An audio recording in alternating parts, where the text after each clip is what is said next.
Welcome to my YouTube channel. In this video, I will tell you how to add custom fields in single product page using WooCommerce plugin. For this, you need to install the product fields, add-ons, and price calculator for WooCommerce plugin.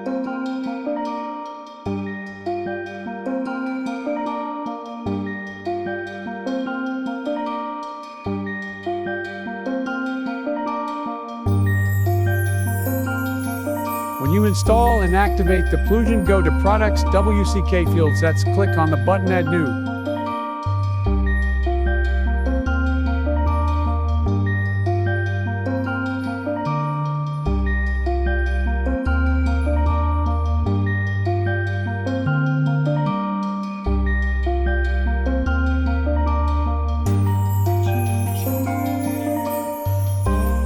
Here you can add the multiples fields and customize these as per your requirements.